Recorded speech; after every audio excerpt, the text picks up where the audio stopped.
In 1974, Bowie fulfilled a couple of his long-time ambitions. First, he erected the most grandiose stage rock and roll has ever seen, realizing his vision to bring together rock and theater to create the ultimate experience. Second, he was doing it in America, the land of his dreams, and wowing the American crowds. And yet, after just a few weeks, it all started to feel hollow. Once again, he had to turn to face himself, realize that he walks and talks like a jerk, and ask how he can get away from the monster he had become. For the past few years, he has been living a life of constant changing, according to his belief that transformation is the key to ultimate joy. Every such transformation meant a new look, a new attitude, and essentially a new character. Diamond Dogs, however, revealed a feeling of weariness from this character parade, a feeling which apparently grew as he went on tour. At that time he was exposed to the New York underground disco scene, which by 1974 was at its height and on the cusp of breaking into the mainstream. Bowie found a new key to joy in disco, in the tribal dance based on funky black rhythms, and he revamped his old hit John I'm Only Dancing and turned it into a disco number. Not only that, but he revealed in an interview that John I'm Only Dancing Again was meant to be the opening track of his next album, which gives us a clue that it was probably meant to be an album of funky dance music. One of the titles considered for the album was Dancing. Another discarded title was The Gauster, which tells us that Bowie was still into the character game. The Gausters were a subculture of Chicago African-American kids in the early 1960s, who adopted a look inspired by the Zoot Suit gangsters of the 1940s. They disappeared by the 1970s, but their memory lingered, and the word came to signify a hip black man. In an outtake from the Sigma sessions, Bowie sings, "Let's hear it for the Gauster, baggy pants and the watch chain, dressed down like the spirit and his game, but mirror mirror on the wall, sees all." He is basically describing the Gauster-inspired look he adopted at the time.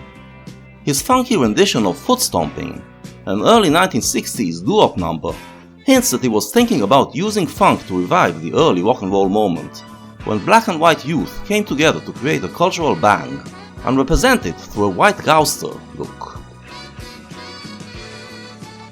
As he delved into contemporary black music, however, Bowie started to rotate towards the deeper end of it, towards soul and gospel.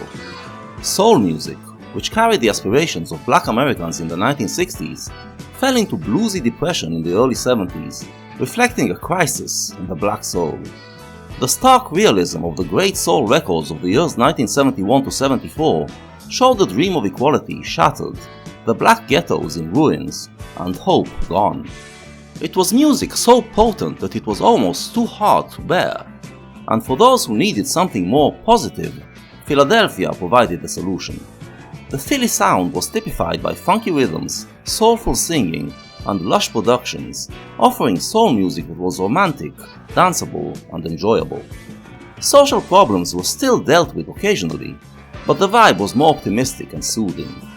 It was the main soundtrack for the disco subculture, and it drew Bowie to the Sigma Sound Studios in Philadelphia to record his own version of the Philly sound. And with this influence comes a fundamental change of approach. Soul music is not about assuming a character. As the secular manifestation of gospel music, it is about testifying the truth, bearing your soul. The Gauster concept was thrown away, and Bowie is pretending to reveal the man behind the masks. On stage, he scrapped the Hunger City theatrical concept in favor of what looked more like a gospel review, and the album cover does not show a character, but a close-up of his face assuming a candid and wistful expression. It was all still very stylish, but no longer glam. And when you listen to the album's lyrics, you realize that this musical shift also brings a fundamental shift in his perception of the world. He still deals with all the themes he always dealt with, but everything is inverted, looked at from a different perspective, and presenting a new approach to dealing with them. Let's see what this new perspective is. Like every previous LP, the album opens with a presentation of a current crisis. Actually, the crisis is presented here in not one, but in the two opening tracks, bringing together two strands in his earlier albums. From The Man Who Sold the World to Aladdin Sane, the crisis was described in personal terms, portraying himself as alienated from his public persona, but it also reflected the collective crisis. In Diamond Dogs, the focus is on the collective crisis of contemporary youth, described as alienated from its own culture, which also reflects Bowie's personal crisis. Here, the opening track, Young Americans, presents the crisis of youth culture, describing mid-70s youth as drifting in a world of shattered dreams, with no future or past to hold on to, while Win, the second track, is more personal, describing himself as drifting in a loveless existence and alienated to his own actions. Both tracks, however, also contain an optimistic message, a way out. The first track calls on black and white youth to come together and create a new fusion to revive the spirit of youth culture, while the second preaches a positive attitude to existence. The rest of the album expands these messages. The new black-white fusion he offers is a fusion of rock and soul, in which the problems he described in his previous rock albums are given a soulful or funky rendition, suggesting new possibilities to address them. If the Diamond Dogs album stressed the danger of the imminent rise of a new fascist dictator, Somebody Up There Likes Me suggests that the need for a dictator to worship is in our soul, which means that if we direct this need elsewhere, we can prevent the rise of the dictator. Taken even deeper, this sentiment is an attack on his glam sensibilities, his idea that stardom can bring happiness as it is a way to live out a heroic kind of existence. In the past, identifying with a movie star was celebrated as a way to freedom, but in this track, identification with Valentino is a form of submission. In his interviews at the time, Bowie did not just warn that a fascist age was coming to the West, but predicted that it will come out of rock music, as the next logical step of where the culture around it was going. Finally, Fame exposes that stardom is enslaving even to the star himself. So, if stardom is now rejected as a way to happiness, what is the form of existence that can bring it? The answer is an existence as part of a community. In his Ziggy years, Bowie believed that he had to create a community for himself, by creating a star persona for others to identify with, thus molding them in his image. Now, he believes he should come down from his pedestal and try to be just a member of the community. Every track on the album, excepting the two later added Lennon collaborations, is accompanied by a gospel-inspired choir, with Bowie emerging from it as an individual voice that comes out to testify and assert its individuality, but then falls back into the rank. In his shows, he considerably melted down the cool persona of Halloween Jack, expressing emotions and interacting with the crowd. Lyrically, we see a switch in perspective. Before, the basic human condition was defined as alienation, which we should overcome. Here, the basic human condition is defined as communal, and alienation is merely the result of bad choices you made. To overcome alienation and be happy, he tells us in Can You Hear Me, Win, and the outtake Who Can I Be Now, you simply need to reconnect to your natural human emotions and open your heart to other people. In the title track, this mutual emotional openness is seen as part of the change that will bring about the new black and white cultural fusion. Alienation is not just alienation from others, but also from the self. Before, Bowie always tried to overcome alienation by changing his identity, but the new identities would eventually become alienated themselves. Here, the message is to learn to love yourself through the power of funky dance music. Most of the tracks are danceable, and in them the song always ends halfway through, and the rest of the record is just a drive into ecstasy, in which we learn to enjoy our dancing body, learn to love the here and now. John I'm Only Dancing Again takes a record that was all about ambiguous identity games and turns it into a manifesto of dance music, while Fascination is a celebration of the ecstatic power of the funk. With this resolution to stop escaping from himself, comes a yearning for some stability. It is almost amazing to hear the king of cha-cha-cha changes covering the Beatles across the universe, that mystical record about immersing in the universe, which states, "Nothing's gonna change my world." But it is not so amazing when you follow Bowie's progression in his attitude to human relationships. While records like The Gene Genie and Lady Grinning Soul still celebrated, albeit ambiguously, the lifestyle of moving from one lover to the next, Sweet Thing already describes it as hollow and meaningless, and the same sentiment is found in the opening track of this album. But Young Americans also hints at the resolve of its heroine to find a more lasting kind of love, and Can You Hear Me shows Bowie himself coming to the same resolve, a sentiment that is brought to its highest expression in the outtake, "It's Gonna Be Me." Another transformation is in the general attitude towards existence. In his previous albums, Bowie regarded human existence as essentially miserable, and looked for ways to transcend this misery. Here, in tracks like Win and Right, he claims that existence is essentially good, and declares that to be rid of the misery you simply have to change your outlook on life, from negative to positive. Lines like "Flying in just a sweet place," "It's hip to be alive," "Take it in right," "All you've got to do is win," and "Taking it all the right way" litter the album, and with the exception of the angry "Fame," the atmosphere is warm and jovial. Even the dark "Somebody Up There Likes Me" is sung with such soulful gusto that you can completely miss its irony, and think it is a song of religious contentment. All of this is naturally accompanied by a complete musical shift. Living up to the ethos of the title track, the new band is racially mixed, and the music mixes a funky rhythm section with rock guitars, keyboards and saxophone.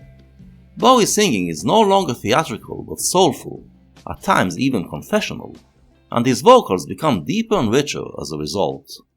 The writing style changes as well, becoming even more abstract and cryptic, capturing moods rather than describing situations.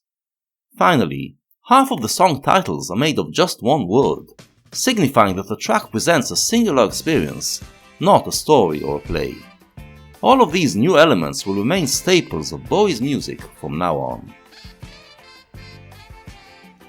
Another thing that is new is the realization that until now he was playing a game of characters. Bowie never referred to himself as Ziggy, Aladdin or Halloween Jack as he was playing out their characters, but now he started to talk about them as identities that represented extensions of himself, going as far as stating in interviews that he actually became Ziggy for a while. His new stance is that he must now outgrow these characters, and assert his own personality. In Alan Yentop's documentary Cracked Actor, he talks about the dangers of his former lifestyle, how he almost lost himself in the characters, and how he left it behind. "I'm glad I'm me now," he says, but as the words leave his mouth, he bursts into laughter, as if realizing that he is talking nonsense. Because Young Americans Bowie might not have had a character name, but he was still definitely playing a character. He may have truly wanted to open up and become part of the community, but he was doing it as a rock god, coming down from the Olympus to be with the simple folks for a while, without ever giving up his divinity. He may have traded the heavy makeup and outlandish costumes for smart suits, but that somehow made him look even more alien, accentuating his natural weirdness, made even weirder by heavy cocaine consumption that made him scarily thin. He may have disavowed stardom, but the more accessible and danceable direction he adopted is the very thing that finally made him break big in America. It didn't take him long to realize it, either.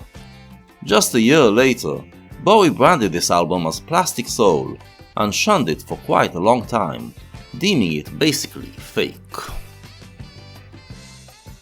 This, however, was also nonsense, as everyone, including Bowie, came to realize over the years. Young Americans is a genuine statement and yet another Bowie masterpiece, not because it has an essentially different approach from previous albums, but because it is actually another great example of Bowie doing what he does best, taking cultures that were alien to each other and finding a way to synthesize them, to create something novel and unique for others to emulate. For many American kids, Bowie's new weird funky persona did what Ziggy did to the British kids 3 years earlier. and gave them an alien to identify with, taking them to another place. And for those who were already Bowie boys and Bowie girls, it opened up a new world. Most of all, it works musically. The drummer is Andy Newmark, who was the drummer of the seminal racially mixed band Sly and the Family Stone, and here provides the bottom for another great band that carries on the Family Stone's inclusive spirit. He is joined by Carlos Alomar, a great rhythm guitarist who cut his chops with the likes of James Brown and Wilson Pickett, and Willie Weeks, a legendary session bassist who played with everyone. The ever-versatile Mike Garson, the only musician to carry over from the previous album, provides some sweet soul piano, while David Sanborn does wonders on the sax. Guitarist Earl Slick, who began his long collaboration with Bowie on the Diamond Dogs tour, doesn't play on most of the album, but adds his bits on the Lennon tracks. The backing vocals feature a young singer named Luther Vandross, who would go on to soul greatness. The Lennon collaborations may be a bit out of sync with the rest of the album, but they do add something else to the mix.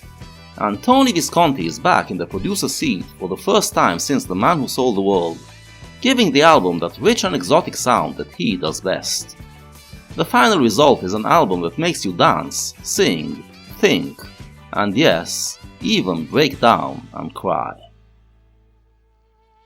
What about the album's manifesto of a new black and white synthesis? Well, it may not have materialized straight away, but it worked its way in underground paths. Young Americans was one of the albums that paved the way for the emergence of disco as the new sound of pop, the pop which gave us Michael Jackson, the first black superstar. For many American kids who discovered Bowie for the first time, it was also an introduction to glam, with its liberalizing, gender-bending spirit. For the new subculture of soul boys in northern England, it provided a model to emulate, leading to a lot of soul and funk permeating the British New Wave in the early 80s. And Bowie's trespassing into the funk domain was one of the things that led the Parliament Funkadelic clan to purify funk and create P-Funk, a new stage in black American consciousness. All of these were important steps in the dialogue between white and black cultures, a dialogue that had a crucial social impact. When the young Americans grew older, blacks finally got respect, and whites got on the soul train.